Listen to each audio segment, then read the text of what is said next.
this is the crew. We made it to Nuremberg, and it is wet and damp, nothing like Dubai. All right, so I hope you guys enjoyed all of that in Dubai. We are here in Nuremberg, Germany. We are at IWA, which is the International Weapons Exhibition. So what we're going to do is we're going to get started.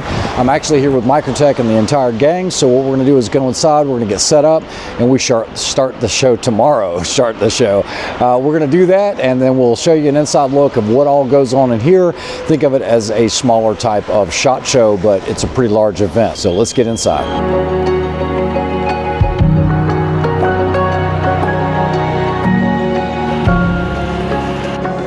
All right, so what you guys don't realize is before any show, there's this mad rush because you typically have like a day before you have set up. And so this is our booth here at Microtech. We're going to be introducing some really cool culinary lines that are not going to be available for photography, so we won't have them in here. A lot of you guys know that I actually work for Microtech Defense. So this is the booth. We are getting ready to get set up, and then tomorrow the show starts. Today is Enforce TAC, and that will be ending, and then we start tomorrow.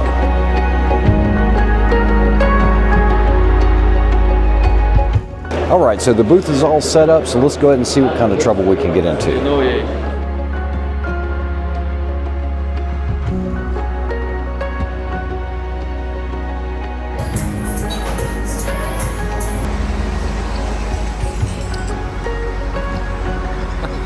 does it smell like? Brats.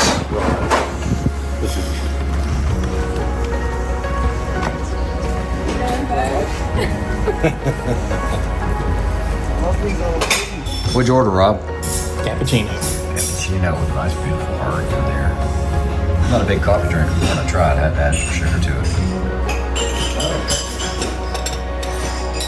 What's up, Ray?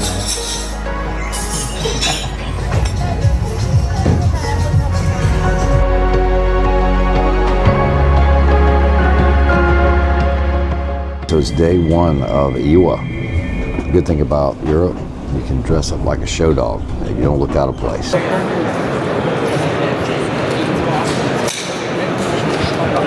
Hey everyone, and welcome back to the X-Ring. So we're here at IWA 2025, and I am with none other than Francis Cullen. Francis, thanks for taking the time to talk to me here. My pleasure. So we are at the MDT booth. Now, you represent MDT pretty heavily, and guys, if you don't know who he is, I would say you're probably one of the most premier PRS competitors and have more championships than about anyone, right?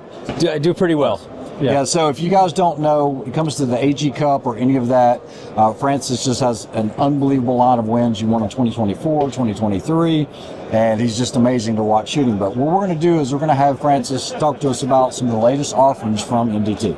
Yeah, so first things first, we've become known for some of our electronic products, one of them being the Send It level. And the original Send It, which I'm going to grab, original Send It is really, really well known. What you're going to see coming into 2025 is a much smaller form factor Send It that can be mounted either on a pick rail type adapter with an accessory system or directly to your pick mount underneath your ocular using something like an optical cable. It comes with the optical cable. It does. Yeah, so the price point's around $229, $230. Okay. And it includes both the ocular band and the light bar. Nice. Yeah, so the lights are customizable. You'll get around 4 feet or so in the kit, so if you make a mistake, you can always cut it and make some new ones, and you can try a few things to find what's right for you. And we're not having to use that silly N-style battery that you can't find anywhere. No, we did change it. It's now going to be the 2032, sort of that caliper-style battery, the big flat pancake. The one you can get anywhere. Yep. Perfect. Very, very easy. Yeah, so that's really great to see. I've been using the LRA Send since they first came out. Yes. I saw the very first prototypes way back in the day,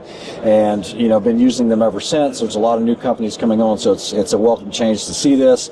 I'm not going to talk about the timer so much, but do you guys run the timer or no? Do you run? I do. Yep, I put it behind my windage turret. Okay. Well, in this case, opposite. It's not a windage turret because it's a Collis, but I put it behind the right side. I only listen for the audible tones. That's it. And it keeps me on pace. I know I should be about halfway through at the halfway point, and then I can get some better tones as I get to the 20 and 10 in the last 5 seconds. Just to make sure I know when to speed up and when to slow down. Yeah, now I was talking to you earlier, And you said you were thinking about doing some NRL hunter matches this year. It's definitely crossed my mind. So I'm going to try it as well, and I'm still trying to come up with something to actually shoot. And I'm looking at all these weight divisions and all that.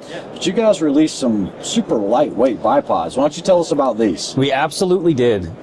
So the backcountry and the mountain bipods are two of the lightest bipods you could get on the planet, right? We have a carbon fiber system that will be 5 ounces and 5.6 ounces with a net adjustment range of anywhere from about 2 inches out to about 18 on your backcountry, your mountain bipod. The backcountry is similar, but it's Picatinny based, and it has a similar length adjustment where you go from about 8 to about 18, but it's also very, very light at 5 ounces. Super light. Yeah.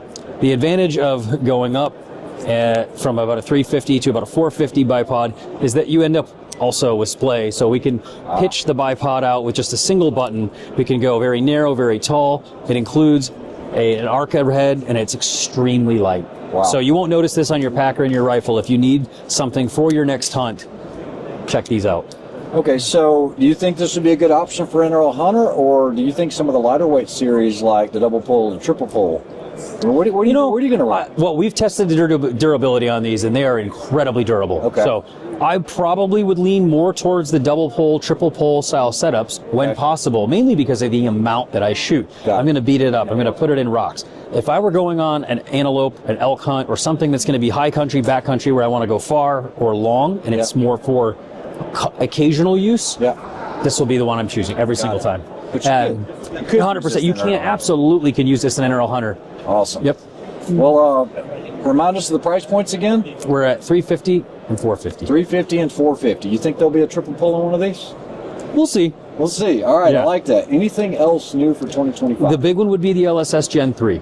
And that's for the chassis systems. That lets you take the core that fits your action and inlet, and then put whatever stock MDT or chassis butt stock you want onto your rifle. So you can completely customize the fore end and the butt stock independently of the inlet. So if you have a, let's call it the SRX butt stock, and you feel like, I want a carbon fiber folder, you can do that. And you don't have to buy a whole new stock to do so at the end. You can just add the parts. Nice. Well, Francis, thank you for your time, and it was good to see you out here at IWA. I don't think we've ever had a chance to really talk much, but guys, if you do a podcast as well, we do. Right? Chad Heckler and I run Miles to Matches. Yeah, it's guys, on Spotify. You definitely need to check it out on Spotify. I mean, literally the information he can give you. I actually wanted to do a little thing on basically some basic truing stuff and how Francis does it, and there's not enough time for this. That would honestly be about an hour-long thing at minimum, and you'd still be rushing through it. But the knowledge that he has is just incredible. Thanks again for your time. My pleasure. See you soon. Guys, take care. Stay tuned for more IWA coverage.